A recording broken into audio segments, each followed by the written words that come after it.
ছাত্ৰ ছাত্ৰীসকল, এইটো ভিডিঅ'ত তোমালোকৰ মাজত ক্লাছ 9ৰ ভাৰতবৰ্ষৰ ইউৰোপীয়সকলৰ আগমন এই চেপ্টাৰটোৰ পৰা কি মোষ্ট ইম্পৰ্টেণ্ট MCQ লং কুৱেশ্যন আছে এইটো ভিডিঅ'ৰ জৰিয়তে তোমালোকৰ লগত শ্বেয়াৰ কৰিম। এইটো ভিডিঅ'ত তোমালোকক যিকেইটা কুৱেশ্যন দেখুৱাই দিম ইয়াৰে পৰাই তোমালোকৰ এনুৱেল এক্সামত 100% চিয়'ৰ কমন পৰিব। যিকোনো 9ৰ যিকোনো এক্সামত 100% চিয়'ৰ কমন পৰিব। এতিয়া আমি চাই লওঁ কি ইম্পৰ্টেণ্ট কুৱেশ্যন আছে, তোমালোকে টিক চিন মাৰি ল'বা। প্ৰথমতে তোমালোকে 2 নং পৃষ্ঠা বাহিৰ কৰি লোৱা। ইয়াত এটা MCQ কুৱেশ্যন আছে, মই কৈ দি আছোঁ কেনেকুৱাকৈ কুৱেশ্যন আহিব। ভাস্কো দা গামা কেতিয়া দক্ষিণ ভাৰতৰ কালিকট বন্দৰত উপস্থিত হৈছিল? চনটো মনত ৰাখিবা 1498 খ্ৰীষ্টাব্দত। মোষ্ট ইম্পৰ্টেণ্ট হয়, আহি থাকে এইটো, তোমালোকে চাবা ভালকৈ টিক চিন মাৰি ল'বা। তাৰপিছত তোমালোকে এতিয়া 3 নং পৃষ্ঠা বাহিৰ কৰি লোৱা। ইয়াৰ পৰা চাবা দুটা MCQ কুৱেশ্যন আছে ইয়াৰ পৰা। জলপথৰে পৃথিৱী প্ৰদক্ষিণ কৰিবলৈ সমৰ্থন হোৱা ইংৰাজ নাবিকজনৰ নাম কি আছিল? Francis Drake. আৰু কেতিয়া পৃথিৱী প্ৰদক্ষিণ কৰিবলৈ সমৰ্থবাল হৈছিল? এইটো মোষ্ট ইম্পৰ্টেণ্ট কুৱেশ্যন হয়, তোমালোকে চাবা 1580 খ্ৰীষ্টাব্দত। তাৰপিছত 4 নং পৃষ্ঠা বাহিৰ কৰি লোৱা। ইংলিছ ইষ্ট ইণ্ডিয়া কোম্পানী কেতিয়া গঠিত হৈছিল? তোমালোকে চনটো মনত ৰাখিবা 1600 খ্ৰীষ্টাব্দত, আহি থাকে এইটো। তাৰপিছত তোমালোকে এতিয়া 5 নং পৃষ্ঠা বাহিৰ কৰি লোৱা। কাৰ সন্মানাৰ্থে, ইয়াত এটা MCQ কুৱেশ্যন আছে, কাৰ সন্মানাৰ্থে কলিকতা বাণিজ্য কেন্দ্ৰটোৰ নাম ফৰ্ট উইলিয়াম ৰখা হৈছিল? ইংলেণ্ডৰ ৰজা তৃতীয় উইলিয়ামৰ সন্মানাৰ্থে। তোমালোকে চাবা এইটো। তাৰপিছত তোমালোকে 8 নং পৃষ্ঠাৰ পিঠৰ আইনটো চাবা, কিমান চনটো চাবা। পিঠৰ আইনৰ 1784 খ্ৰীষ্টাব্দত, এইটো মোষ্ট ইম্পৰ্টেণ্ট, আহি থাকে।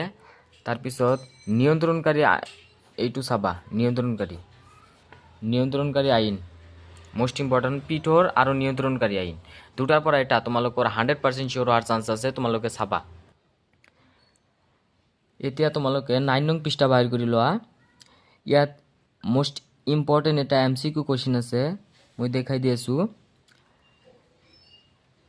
কিমান খ্ৰীষ্টাব্দত কোম্পানীৰ মুদ্ৰাৰ পৰা মোগল সম্ৰাট নামটো আঁতৰাই দিয়া হৈছিল? আহি থাকে দেই, তোমালোকে এইটো চাবা 1835 খ্ৰীষ্টাব্দত। এইটো মোষ্ট ইম্পৰ্টেণ্ট হয়, ইম্পৰ্টেণ্ট আছে এইটো। তাৰপিছত কোনবিলাক চাব লাগে মই দেখাই দি আছোঁ। এতিয়া তোমালোকে 16 নং পৃষ্ঠা বাহিৰ কৰি লোৱা। ইয়াত এটা MCQ কুৱেশ্যন আছে ইম্পৰ্টেণ্ট।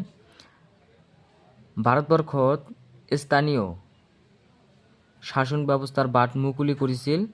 এইটো তোমালোকে ভাইচৰয়জনৰ নাম মনত ৰাখিবা।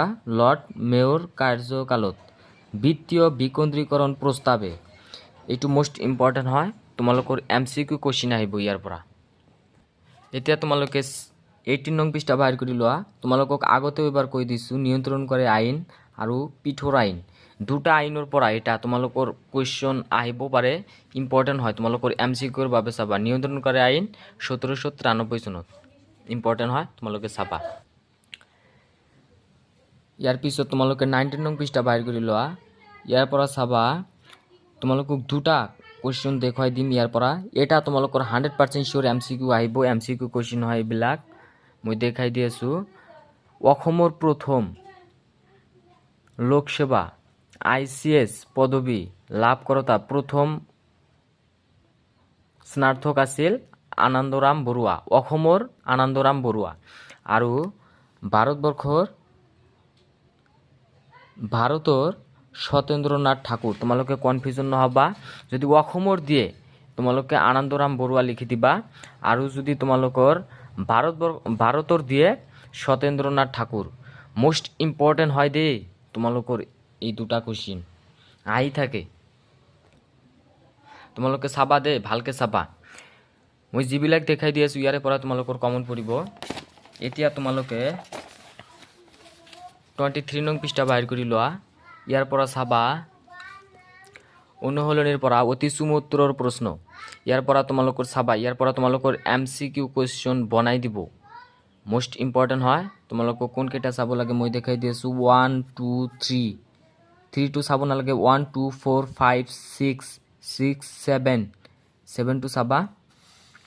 তাৰপিছত চুমো দীঘল উত্তৰ প্ৰশ্নৰ বাবে চাবা তোমালোকে লং কুৱেশ্যন বাবে চাবা 4 চিপাহী বিদ্ৰোহৰ সৃষ্টিৰ কাৰণ মোষ্ট ইম্পৰ্টেণ্ট হয় তাৰপিছত 5 চিপাহী বিদ্ৰোহৰ 4টা উল্লেখযোগ্য ফলাফল চিপাহী বিদ্ৰোহৰ কাৰণ আৰু ফলাফল মোষ্ট ইম্পৰ্টেণ্ট হয় তোমালোকে চাবা দি থাকে এই দুটা তোমালোকে চাবা ভালকে চাবা দেই যিবিলাক দেখাই দিছো কমন পৰিব তাৰপিছত 7 আৰু 8 ভাৰত পৰিষদ আইনৰ দুটা গুণ আৰু দুটা দোষ উল্লেখ কৰা আহিলে তোমালোকৰ 4 মাৰ্কছৰ আহিব এইটো ইম্পৰ্টেণ্ট আছে তোমালোকে চাবা এইটো ভিডিঅ'ত তোমালোকক যিকেইটা কুৱেশ্যন দেখুৱাই দিলো ইয়াৰে পৰা তোমালোকৰ 100% শিওৰ কমন পৰিব যদি তোমালোকৰ নেক্সট চেপ্টাৰৰ নেক্সট ভিডিঅ' লাগে মোক কমেণ্ট কৰি ক'লেই হ'ল মই মোৰ ইউটিউব চেনেলত ভিডিঅ' বনাই আপলোড কৰি দিম যদি তোমালোকে মোৰ চেনেলত প্ৰথমবাৰৰ বাবে হোৱা চেনেলটো সাবস্ক্ৰাইব কৰিবা